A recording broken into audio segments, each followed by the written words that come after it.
Hello friends, नमस्कार। हमने इससे पहले वाले वीडियो में आपको मैट्रिक्स के संक्रियाएं बताई थी, ऑपरेशन ऑफ मैट्रिक्स बताया था। अब हम आपको बता रहे हैं आव्यूह योग गुणधर्म, प्रॉपर्टीज ऑफ मैट्रिक्स एडिशन। तो सबसे पहला आता क्रम विनिमयता। क्रम विनिमयता, ये इंग्लिश में बोलते हैं इसको कॉम्यूटेटिविटी। तो अपने पास में ध्यान से सुना कि क्रम विनिमयता क्या है। एडिशन की, जोड़ की क्रम विनिमयता क्या है। दो अवयव दिए हुए हैं और दोनों अवयवों को जोड़े। तो पहले ध्यान से सुना, मेरे पास में ये है कि ए अवयव है, तो अपने पास में 1 2 3 4 और बी अवयव है, मैट्रिक्स है, ये 2x2 का है और ये 5 6 7 8, तो ये भी 2x2 का है। तो दोनों के क्रम समान होने चाहिए, नियम है योग में। तो अपने पास में दोनों, अब अपने पास देखो, मैं ए और प्लस बी को जोड़ू तो मेरे पास में इसका संगत पद है ये, तो 1 और 5 6 आ गए। इस 2 का संगत पद है 6, तो ये 6 2 8 आ गए। और 3 का संगत पद है 7, तो ये 3 7 10 आ गए। और 4 का संगत पद 8 ये 12 आ गए। तो ये 2x2 का होगा। तो मैंने ए प्लस बी को जोड़ा, पहले इसमें इसको जोड़ा। अब मैं जोड़ता हूं b प्लस ए। तो देखो b पहले है, तो b का संगत 5 का संगत पद है, तो 5 रे 6 और 6 का संगत पद है 2, तो ये 8 और 7 का संगत पद है 3, तो 7 का 3 10 और 8 का संगत पद है 4 8 7 12। तो मुझे बताओ a प्लस बी, ये और b प्लस ए दोनों समान है। तो दोनों समान है, तो इस योग में क्रम विनिमयता है। इसमें अपने पास इस गुणधर्म में ये क्रम विनिमयता, अगर हम दो मैट्रिक्स को जोड़ते हैं तो उसमें पहले मैट्रिक्स और दूसरे मैट्रिक्स को जोड़ते हैं तो रिजल्ट आएगा वही। फिर दूसरे मैट्रिक्स में से पहले मैट्रिक्स को जोड़ेंगे तो रिजल्ट आएगा, दोनों का सेम आएगा। तो इसमें ये अपने पास में इसमें ये लिखना पड़ेगा कि क्रम विनिमयता का गुण योग में है। दो मैट्रिक्स के योग में क्रम विनिमयता का गुण है। अगर ये बराबर, पहले मैंने ए लिखा, ए में बी को जोड़ा तो मान प्राप्त हो, और फिर बी में ए को जोड़ा तो भी सेम प्राप्त हो। अगर सेम प्राप्त नहीं होता तो क्रम विनिमयता का गुण नहीं होता। लेकिन इसमें एक कंडीशन है कि मतलब एडिशन मैट्रिक्स में क्रम विनिमयता का गुण है। तो अपने पास, क्योंकि दोनों का रिजल्ट एक जैसा है। अब अपने पास आता है, ये तो आया अपने पास में, तो अब अपने पास आता है सहचर्यता। पहला गुण था क्रम विनिमयता का, अब दूसरा है सहचर्यता का। क्या आता है? सहचर्यता का। सहचर्यता को इंग्लिश में बोलते हैं एसोसिएटिव। क्या बोलते हैं? एसोसिएटिविटी। तो ये अपने पास आता है सहचर्यता।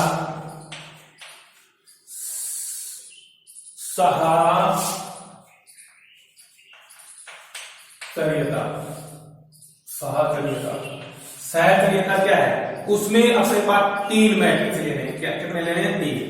तो अपने पास देखो ए मेरे पास है 1 2 3 4, 2x2 का है।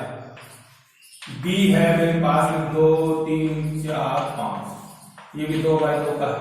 और सी है मेरे पास में 3 4 5 6, तो ये भी 2x2 का है।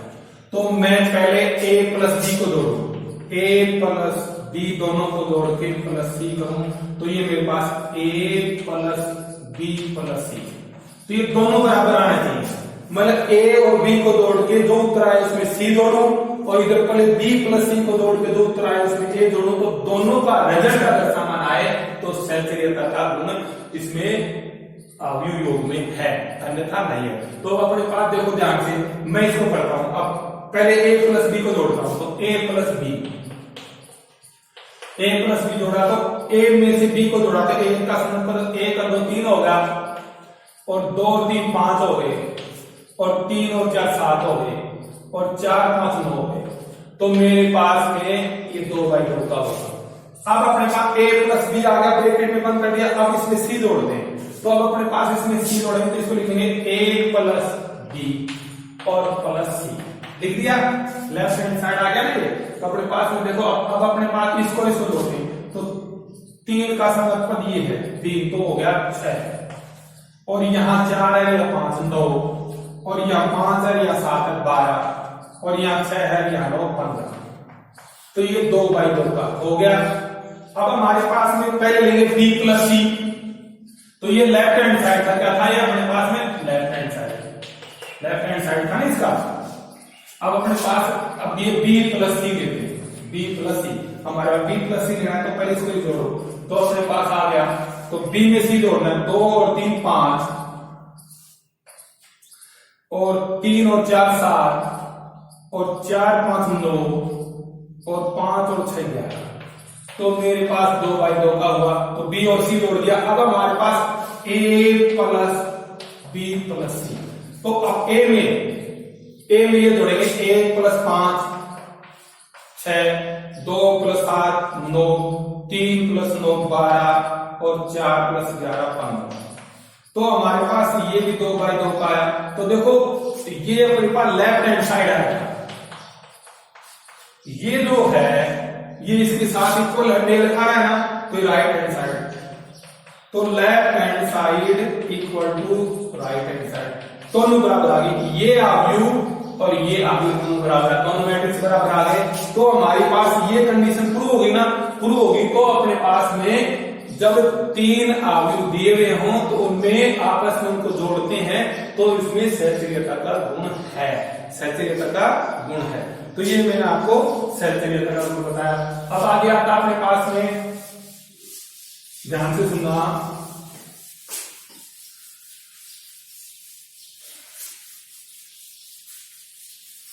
अब आगे मेरे पास में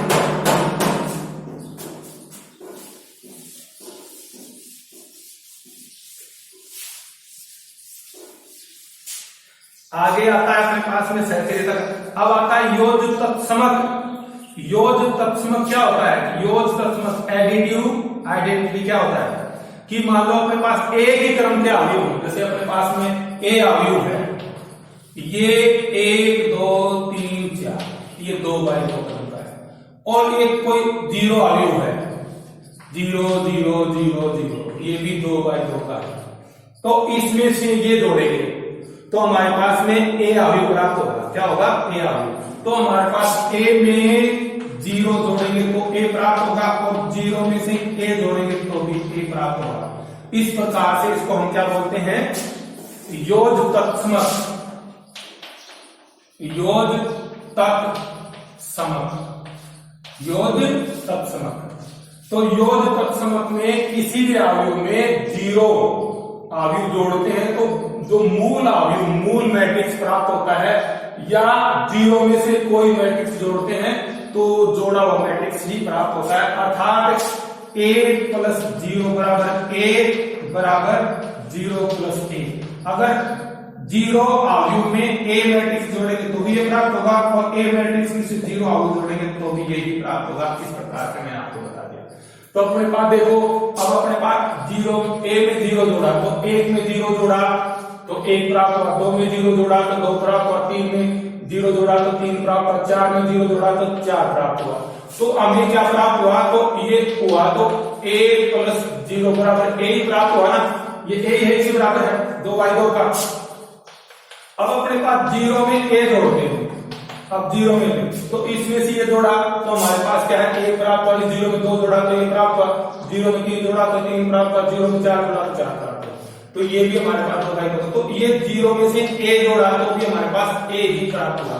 इस प्रकार से हमारे पास जो 0 आव्यूह है, जो 0, तो अपने पास में जो 0 आव्यूह है ये a का तत्समक आव्यूह है। तो 0 आव्यूह है ये a का तत्समक आव्यूह है। क्या है? तत्समक आव्यूह। तत्समक आव्यूह क्या होता है? ये योज तत्समक है। क्या है, योज्य। तो अपने पास ध्यान से सुना, तत्सम कहलाता है। तो अपने पास ये ध्यान रखना, तो एक ही क्रम के हो दोनों, और जिस अवयव में 0 अवयव जोड़ा जाता है तो वो ही मूल अवयव प्राप्त होता है, मूल मैट्रिक्स प्राप्त होता है। तो वो जो मूल अवयव में 0 अवयव जोड़ा जाता है, तो 0 अवयव क्या है, मूल अवयव का तत्समक है। ठीक है, योज्य तत्समक है। अब आता है योज्य प्रतिलोम। योज्य प्रतिलोम, योज्य प्रतिलोम। अब योज्य प्रतिलोम क्या होता है, योज्य प्रतिलोम,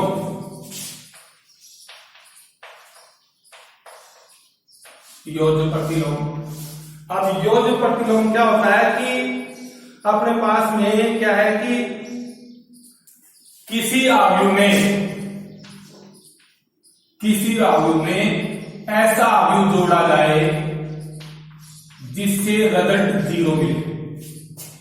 किसी अवयव में ऐसा अवयव जोड़ा जाए, जैसे अगर हम a में -a को जोड़ते हैं तो इनका रिजल्ट 0 मिलता है। अब अपने पास देखो a अवयव है मेरे पास में 1 2 3 4। अब -a अवयव होगा -1 -2 -3 -4। तो अब हम इन दोनों को जोड़ेंगे, तो a प्लस -a जोड़ दिया, तो इसमें से इसको जोड़ा तो ये माइनस ना, ये प्लस का माइनस का 0, इसमें से इसको जोड़ा तो यहाँ 0, इसमें से इसको जोड़ा तो यहाँ 0, और इसमें से इसको जोड़ा तो यहाँ 0। तो ये अपने पास 2/2 का, ये भी 2/2 का था और ये भी 2/2 का था। तो हमारे पास A में से ऐसा मैट्रिक्स जोड़ो ताकि इसका परिणाम 0 आए। तो अपने पास में इस प्रकार से जो अवयव दे रखा है उसको माइनस से गुणा करके जोड़ने से हमारे पास रिजल्ट क्या है, 0 प्राप्त होता है। तो इस प्रकार से हमारे पास, एक ध्यान से सुना कि योज्य प्रतिलोम अवयव, तो अपने पास में a का -a योज्य प्रतिलोम अवयव हुआ। अवयव a का -a अवयव है वो इसका योज्य प्रतिलोम।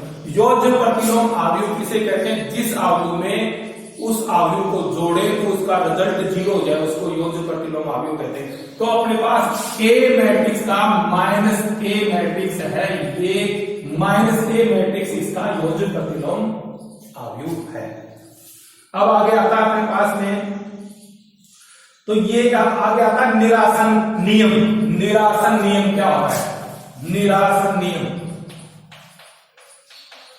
निरासन नियम। अब निरासन नियम क्या होता है, ध्यान से सुना। अपने पास में 3 अवयव दिए हुए हैं, A B और C। ये अवयव है, ये है 3 अवयव A B C दिए हैं। अगर हम अपने पास में A में B को जोड़ते हैं, A में B को जोड़ते हैं और A में C को जोड़ते हैं, A में B को जोड़ते हैं, A में C को जोड़ते हैं, दोनों का रिजल्ट समान आए तो इसमें कंडीशन है कि रिजल्ट समान तभी आएगा जब B अवयव C के बराबर होगा। अपने पास देखो 3 मैट्रिक्स हैं A B C, तो मेरे पास में ये है, मेरे पास में ये मैट्रिक्स है मेरे पास में 1 2 3 4, 2/2 का है, और B है मेरे पास में 3 4 5 6, और C भी है 3 4 5 6, ये 2/2। तो हमारे पास ये निरासन नियम क्या है कि अपने पास में A में B जोड़े और A में C जोड़े तो दोनों का रिजल्ट बराबर आना चाहिए। तो देखो ध्यान से, तो ये इसमें कंडीशन का रिजल्ट बराबर आएगा तो कंडीशन क्या होगी, और B और C बराबर होंगे। अब देखो A में B को जोड़ते हैं तो 1 और 3 क्या आएगा 4, 2 और 4 6, 3 और 5 8, और 4 और 6 10 आ गया। अब A में C को जोड़ते हैं तो 1 और 3 4, 2 और 4 6, और 3 और 5 8, और 4 और 6 10। तो देखो A प्लस B और A प्लस C ये बराबर आ गए, तो बराबर आ गए तो हमारे पास में B और C बराबर होंगे तो ही कंडीशन होगी, तो इसमें B और C को बाहर निकाल सकते हैं, तो अपने पास एक ऑप्शन बच जाएगा, इसको निरासन नियम कहते हैं। ठीक है ना, तो यही आपको बताया। अब कल हम आपको बताएंगे अपने पास में प्रॉपर्टीज ऑफ मैट्रिक्स मल्टीप्लीकेशन, मतलब आव्यूह गुणन के गुणधर्म, आव्यूह गुणन के गुणधर्म। बस इतना ही है आज, इतना कल आपको बताएंगे अगले वीडियो में। नमस्कार।